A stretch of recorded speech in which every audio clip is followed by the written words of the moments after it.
Excelência, o senhor presidente da República e outras autoridades dirigem-se para o automóvel que os levará ao palanque oficial, de onde presenciarão o majestoso desfile do centenário. O movimento na rua 15 de novembro é dos mais intensos.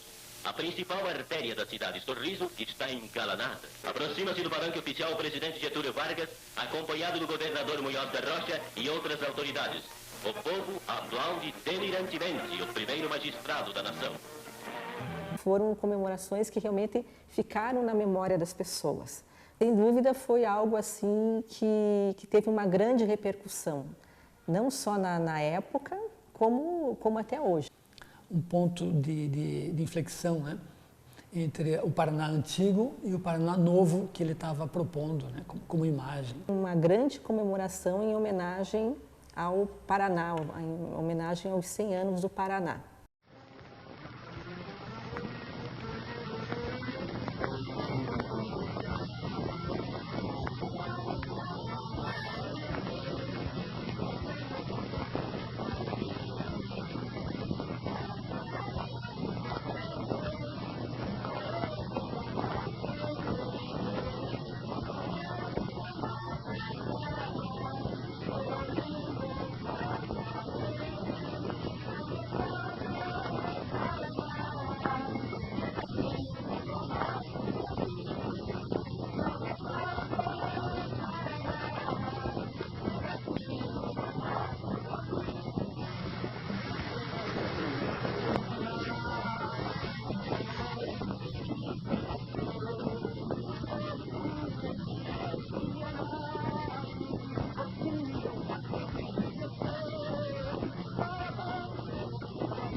Até o ano de 1853, a região do Paraná pertencia à província de São Paulo. Era a sua quinta comarca. Sancionada pelo imperador Dom Pedro II em 29 de agosto de 1853, a Lei nº 704 elevou a então quinta comarca de São Paulo à categoria de província. As elites paranaenses conseguiram assim um governo próprio que passara a se chamar Paraná. A instalação da província foi realizada em 19 de dezembro de 1853, quando chegou a Curitiba Zacarias de Góes e Vasconcelos, seu primeiro presidente. Este importante acontecimento era o resultado de esforços empreendidos pela conquista da emancipação política da comarca, que remontavam ao início do século XIX. O surto de prosperidade proporcionado pela economia do mate e a distância entre a comarca de Curitiba e o governo provincial em São Paulo foram alguns dos motivos que levaram os habitantes da quinta comarca a exigirem um governo próprio. O foco das comemorações era celebrar os 100 anos, né, da criação da província. Havia uma necessidade de separação, havia uma tentativa dos moradores da região, né, de querer se separar e uma necessidade de querer formar uma nova província, né, uma nova região, né. Havia agora os paranaenses, os moradores da província do Paraná. Na verdade, o Paraná deixou de ser São Paulo e urgentemente ele foi obrigado a construir uma tradição, né, elaborar uma série de imagens, né, e de conceitos, de categorias, né, que o marcassem como um elemento, uma situação, né, locus diferenciado entre as províncias já existentes. Criou-se uma pauta, né, urgente, que era de como se colocar como força política e econômica, né, num cenário já ocupado pelos outros estados, pelas outras províncias. Então, a partir de 53, um movimento entre intelectuais e políticos, principalmente de origens luso-brasileiras, se ocupou de construir essa imagem diferenciada. No embalo, né, do movimento internacional, né, pela criação de identidades nacionais e regionais. A eleição de Curitiba como capital da província teve vários questionamentos, né? Paranaguá achava que ela deveria ser a cidade que era mais importante, que tinha mais representatividade dentro da então recente nova província, né? Curitiba acabou sendo eleita pela sua posição dentro da nova província e por outras questões, né? tarefa, né, se prolongou e se inscreveu numa série de movimentos que aconteciam simultaneamente em vários locais do país, né, a formação do gaúcho, a formação do paulista. A busca identitária paranaense perduraria nos anos que se seguiram à emancipação, e um dos seus pontos mais altos se deu no início do século XX, com o surgimento do movimento paranista, um movimento estético e cultural que tinha como finalidade forjar uma especificidade para o Paraná.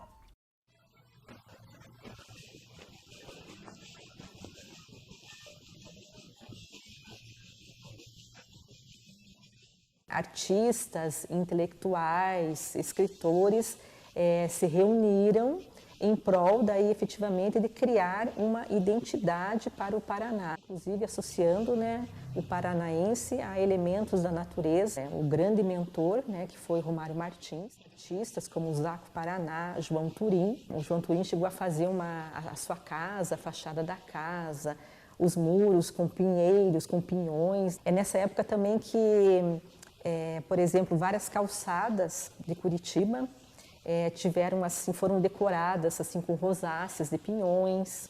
Se você for passear ali pela Praça das Ruínas, na João Cândido, até hoje você encontra também esses elementos de pinhões. São dessa época, ainda anos 40, anos 30, né? Objetos assim como enfeites decorativos que remetessem, sabe, a essa questão do pinheiro e do pinhão, né? Então foi uma tentativa, né, sobretudo dos intelectuais da época e dos artistas, de dar essa conotação, né, do pinheiro, né, essa identidade para o Paraná. Porque a paisagem era um meio de construir imagens do Brasil sem que a população aparecesse, né? Acontece que com o Estado Novo, essas potências regionalistas começaram a ser combatidas pelo Getúlio Vargas. Esse impulso regionalista perdeu muito embalo. Apesar desse alinhamento com o Estado Novo, com essas gestões centralistas, esse ímpeto e essa tendência a se manter, a se pensar como um elemento tradicional e original dentro da coletividade nacional, se manteve. A redemocratização na década de 1940 deu aos discursos identitários regionais um novo fôlego. E no Paraná não havia momento melhor para que um sentimento de pertencimento fosse incutido em cada habitante da região do que o ano de 1953, durante as comemorações ao centenário de emancipação política do Paraná.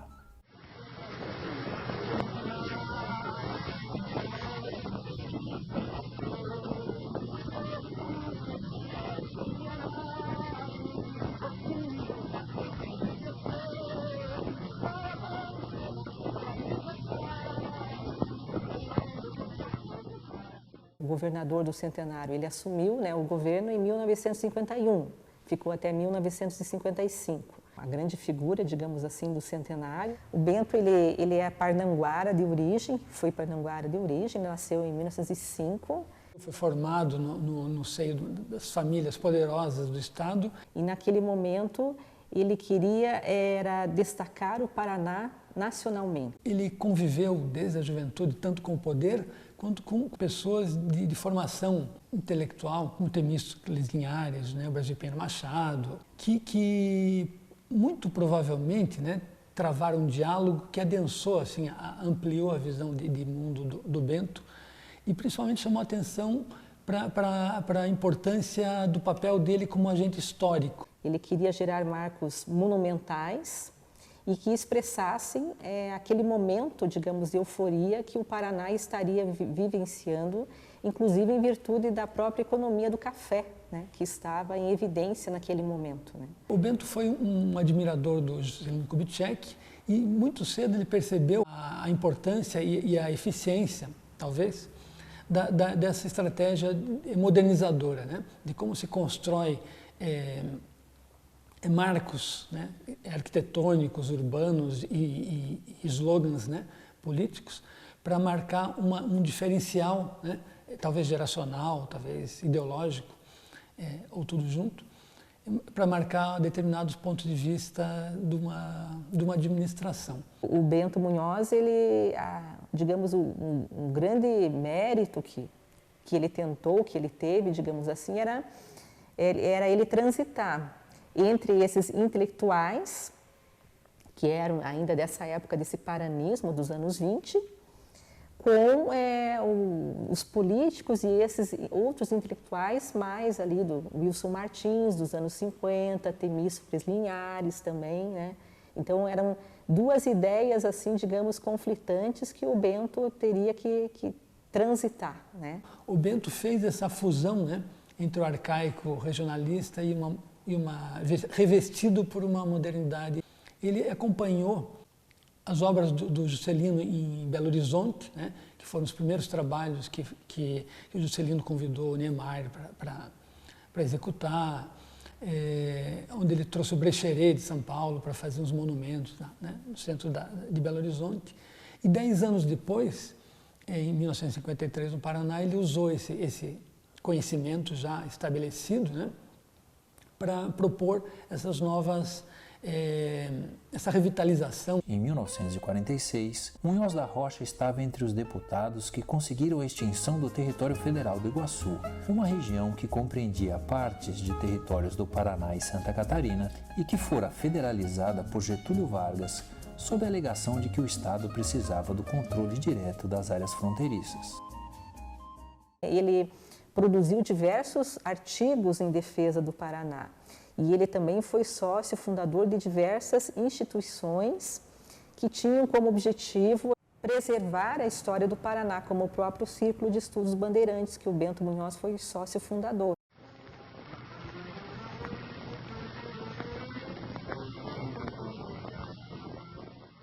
As festividades do centenário contavam com uma extensa programação que se iniciou em 29 de agosto de 1953 e estava prevista para terminar em 19 de dezembro daquele ano, dia em que as principais solenidades seriam realizadas. Nunca passaram pelo Paraná tantas personalidades políticas como nas comemorações do centenário.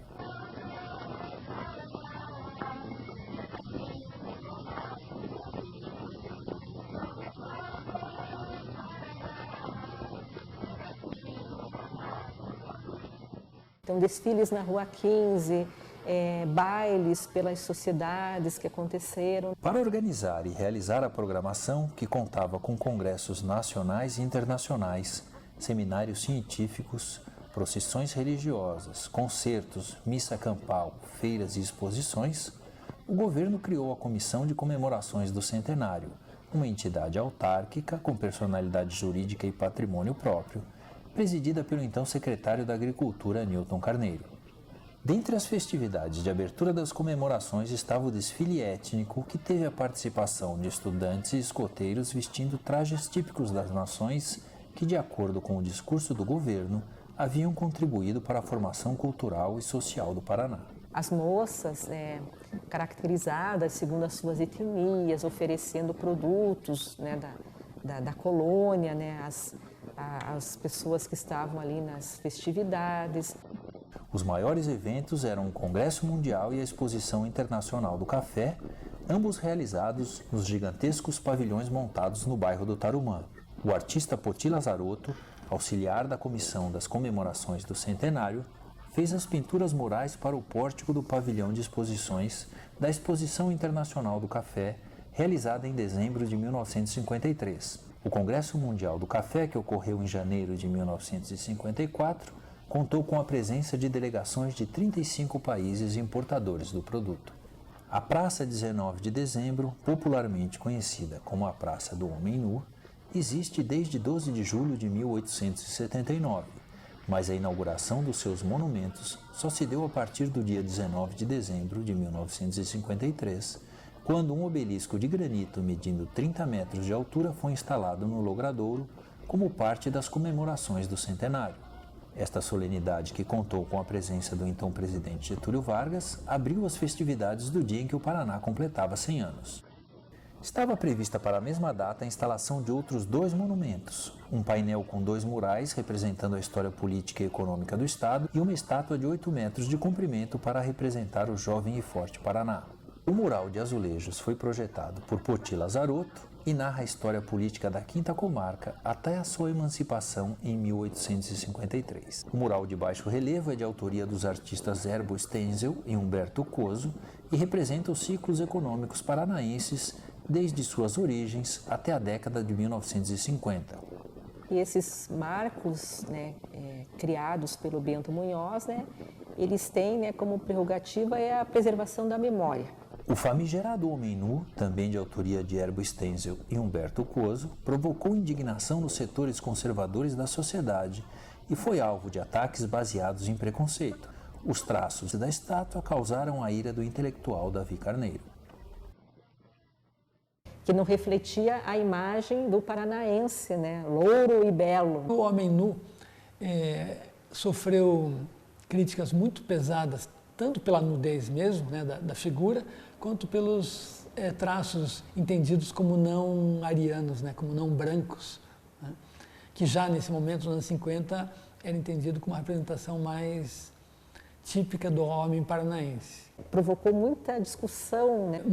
Explicam bem, eu acho que mostram bem essa ambiguidade, né, da situação paranaense no momento. Ao mesmo tempo que havia gestões, né, como a do Bento, que encomendavam, né, obras pelo menos com uma certa um verniz modernista, né, muito calcado no modernismo Art Deco ainda do começo do século XX, tudo. Ao mesmo tempo, a sociedade como um todo não estava muito preparada mesmo para esse tipo de modernismo que já estava completamente institucionalizado. A função dos monumentos é justamente seguindo o que o Nohra diz, eles são vestígios, né? Eles são rastros da memória, eles se tornam pontos de referência hoje em dia onde a história cada vez mais ela é acelerada, né? Eles servem para estruturar a nossa memória, né, no mundo de hoje.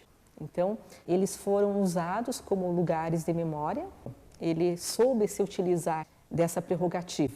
No caso do Bento, ele deixa bem claro, né, ele diz em alguns de seus discursos, criar marcos para a posteridade. Então, ele já cria esses marcos para o devir, pensando no futuro, né? A partir daí, a gente começa a entender, né, esse olhar do Bento.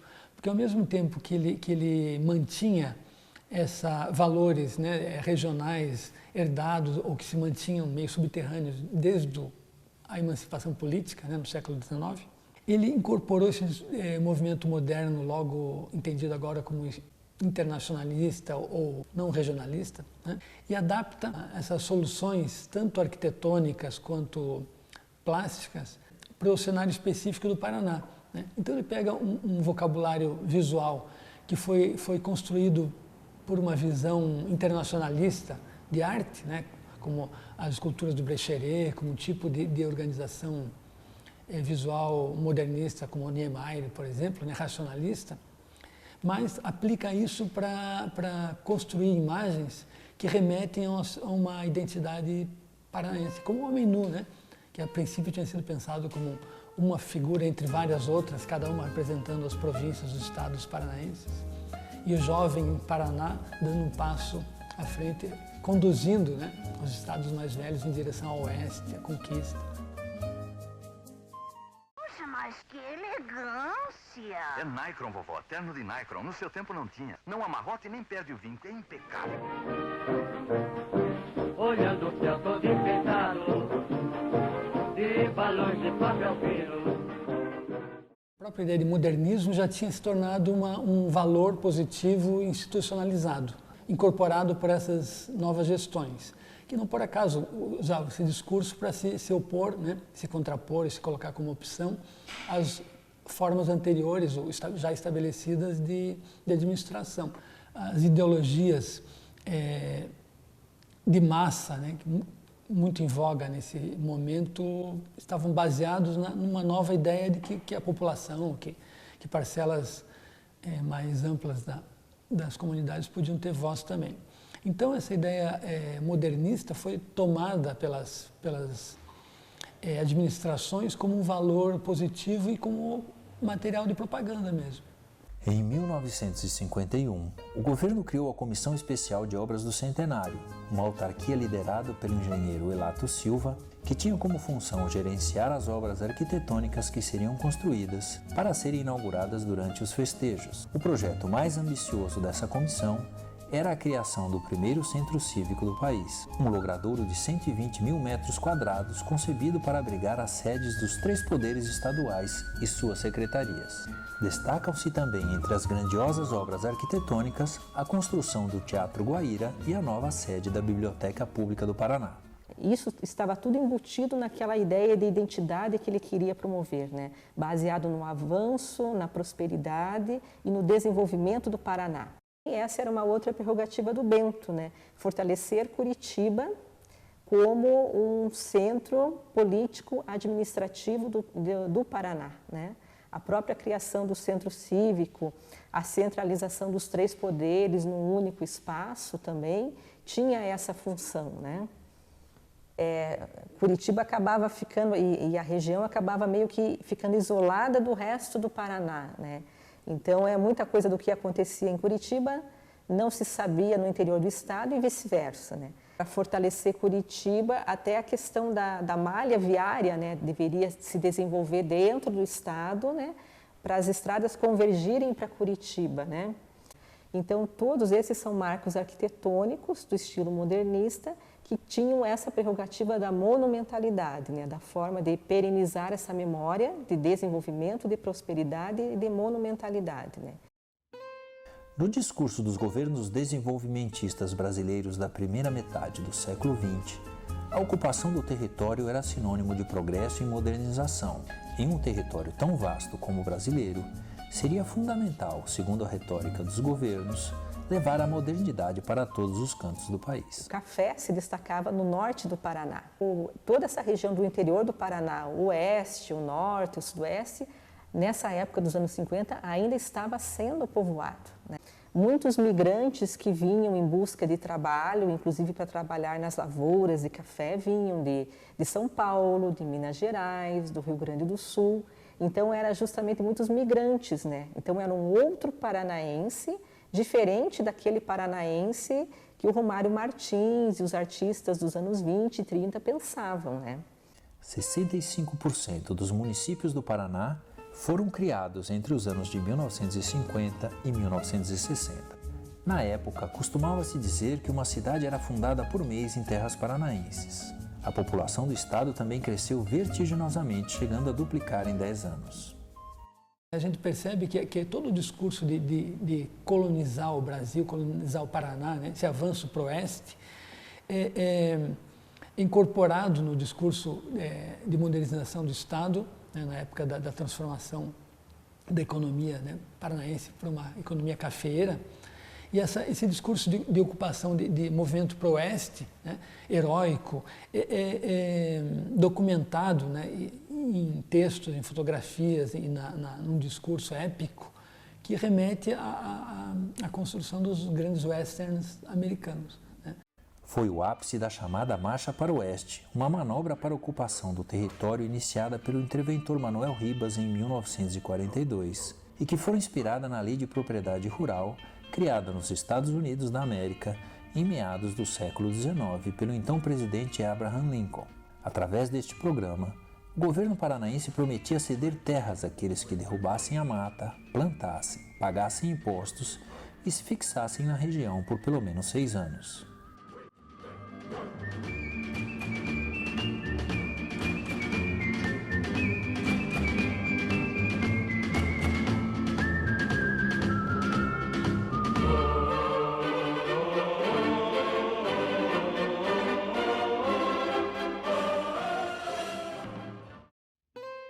Com o fim da Segunda Guerra Mundial, refugiados de diversos países europeus afetados pela guerra chegaram ao Brasil, financiados por projetos de colonização promovidos pelo governo Getúlio Vargas.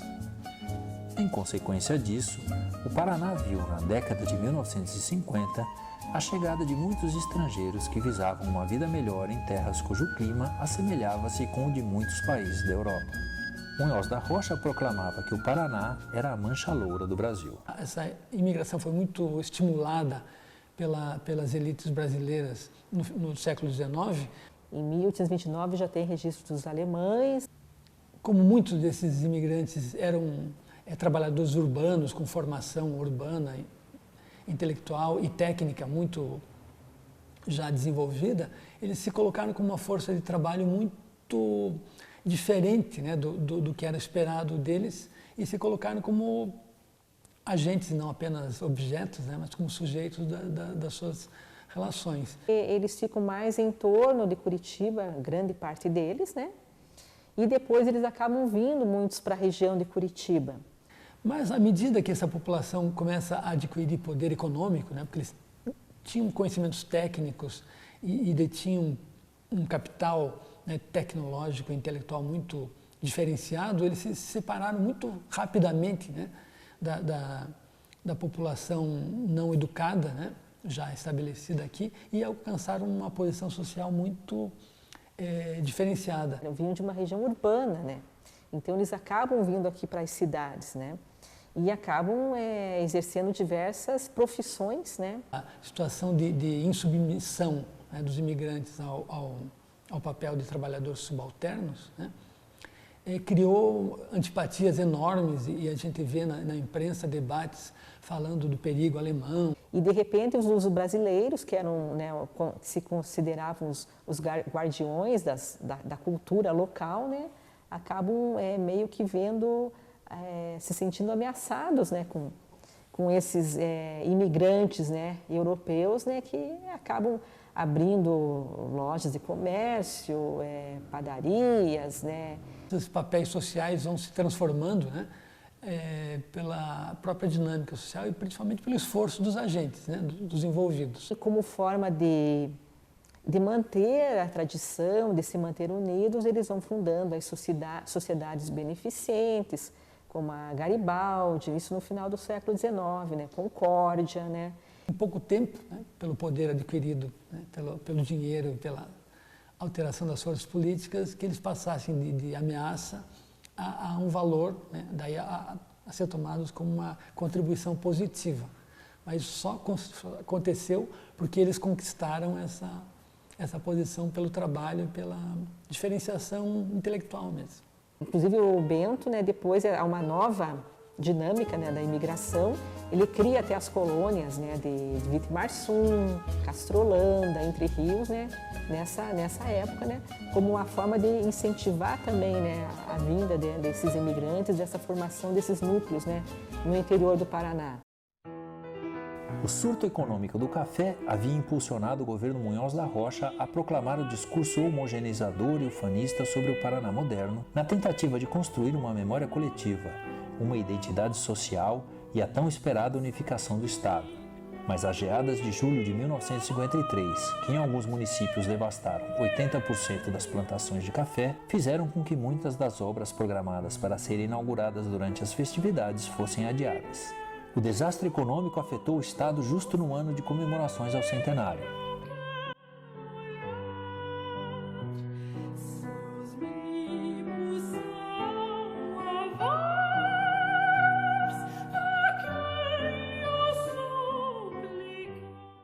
Dos monumentos instalados na Praça 19 de Dezembro, somente o obelisco ficou pronto para as festividades de 1953. As demais obras foram inauguradas 2 anos depois. A mulher nua, concebida por Herbert Stenzel e Humberto Coso para ser instalada na frente do Palácio da Justiça, ficou por décadas escondida nos fundos do prédio, devido à pressão de setores conservadores da sociedade.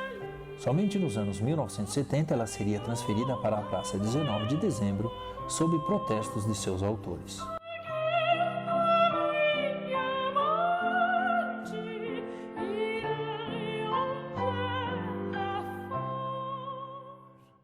A escultura foi pensada como uma representação da justiça e o Humberto Coso tomou umas liberdades poéticas, né, de tirar a espada, a balança e a venda e colocar representar a justiça como uma figura nua, quer dizer, como a justiça nua e crua, né? E não foi aceita pelos ocupantes do prédio e representantes da justiça do período, porque acharam isso, a imagem da mulher nua uma coisa mais obscena do que simbólica.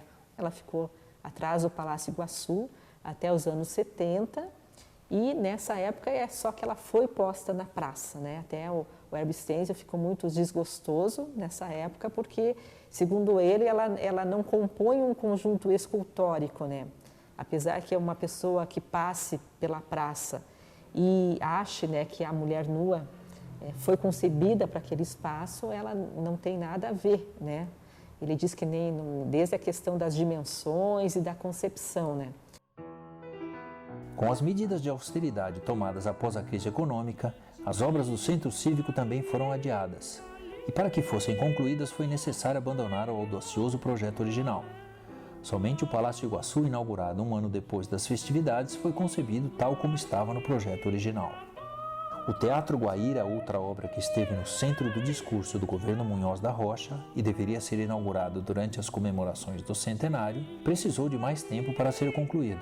O Guairão abriria suas portas apenas em 1970. A Biblioteca Pública, que foi inaugurada oficialmente em 1954. O discurso triunfalista e homogeneizador de Bento Munhoz da Rocha não conseguiu esconder as chagas provocadas pelo ímpeto capitalista de modernização que atingiu em cheio aqueles que foram excluídos do projeto abstrato de Paraná moderno concebido pelas elites.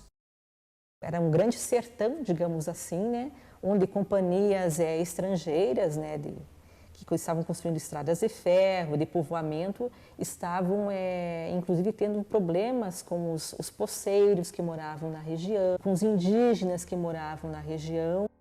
Após a expansão cafeeira e consequente valorização das terras do norte, iniciou-se um período tenebroso de conflito, um verdadeiro campo de guerra envolvendo especuladores do mercado imobiliário, companhias colonizadoras, latifundiários, grileiros, poceiros e pequenos proprietários. Os conflitos tiveram início ainda na década de 1940, quando o então governador Moisés Lupion descumpriu a promessa de Manuel Ribas de ceder a propriedade das terras aos colonos após 6 anos dedicados à lavoura, e ao invés disso, distribuiu títulos irregulares de propriedade a latifundiários e parceiros políticos. Colonos paulistas que ocupavam as terras com suas plantações de café foram desapropriados pelo governo e expulsos por empresas colonizadoras e grileiros.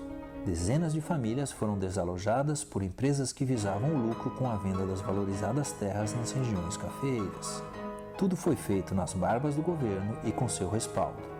Jagunços foram contratados pelos empresários para fazer o trabalho sujo. O conflito mais grave aconteceu em Porecatu, no sudoeste paranaense, onde o movimento armado formado por poceiros visou combater as violentas investidas dos grileiros e da polícia que agia na região a serviço dos latifundiários. Bento Munhoz da Rocha assumiu o governo no auge dos conflitos em Porecatu e, para solucionar o problema, propôs reassentar os colonos. Cansados de promessas não cumpridas e orientados pelo Partido Comunista Brasileiro, os poceiros não aceitaram o acordo. Diante da situação, o governo preferiu ficar ao lado dos grandes latifundiários e, na madrugada do dia 17 de julho de 1951, organizou um cerco em Porecatu que envolveu as polícias do Paraná, São Paulo e o Batalhão de Fronteira de Foz do Iguaçu. Os dirigentes locais do Partido Comunista foram presos e o líder da Liga Camponesa assassinado. Após o desfecho violento, o coronel de polícia Albino Silva deu entrevista à imprensa na casa de Ricardo Lunardelli, maior fazendeiro da região, cuja família mantinha uma milícia para combater os poceiros. Então havia muitos conflitos de terra nesse período dos anos 50, paralelamente a essa grande celebração que acontecia aqui, digamos, em Curitiba. A dura realidade da maior parcela da população antagonizava o discurso ufanista das elites nas comemorações do centenário. A região norte promovia a expansão cafeeira, mas era em Curitiba que os grandes eventos aconteciam e eram apreciados por uma parcela privilegiada da população. A grande maioria dos curitibanos teve que se contentar com os eventos gratuitos, ficando de fora da maioria deles, que eram pagos ou restritos. A festa acontecia de fato nos clubes, onde se reunia a alta sociedade para os abundantes banquetes oferecidos pelo governo.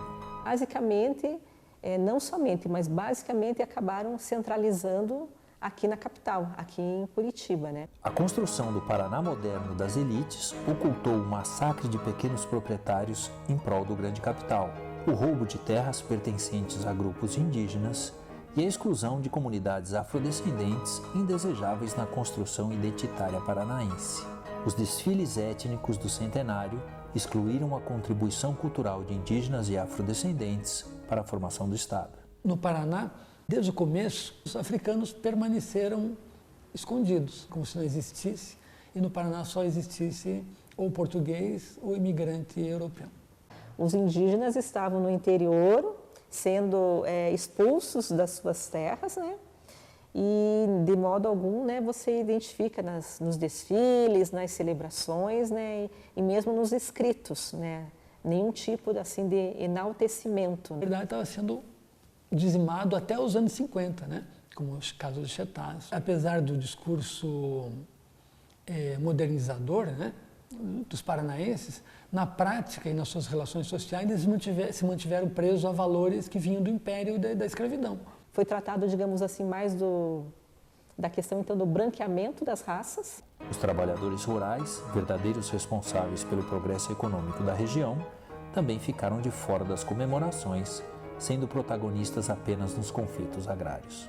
Enquanto o discurso construído nos festejos do centenário proclamava um Paraná harmônico, justo e pacífico, bem perto de onde o espetáculo era orquestrado, iniciava-se o processo de favelização de Curitiba, com o surgimento da primeira grande favela da cidade. Então, na verdade, o que a gente vê é isso, é uma aparência de modernidade, né, mas que vestia uma prática social completamente reacionária.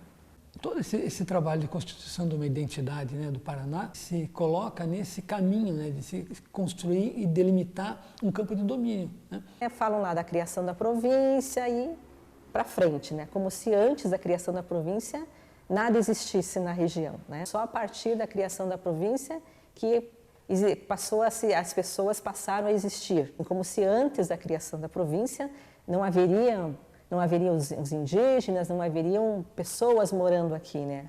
Um certificado de autenticação de domínio, institucionalização de um poder que vinha, né, pela conquista, pela tomada das terras, pelo recebimento de terras como doação, passa a ser naturalizada como uma verdade ideológica, a ponto dessas famílias, né, dominantes se manterem no poder até os anos 70, os anos 80 praticamente. Mesmo assim, né, os cargos de executivos importantes são até hoje controlados por famílias tradicionais. Então, não é à toa, né, que esse discurso é construído, né? Não é por uma questão puramente simbólica ou artística, né? Ele faz parte do movimento de manutenção de poder mesmo. O processo de seleção do que deve ser lembrado e a sua instrumentalização produzem também esquecimentos. Amnésias de fatos incômodos e contraditórios à memória que se desejou construir. Os abusos da memória ocultam as vítimas da história. Eterna busca de uma identidade para o Paraná.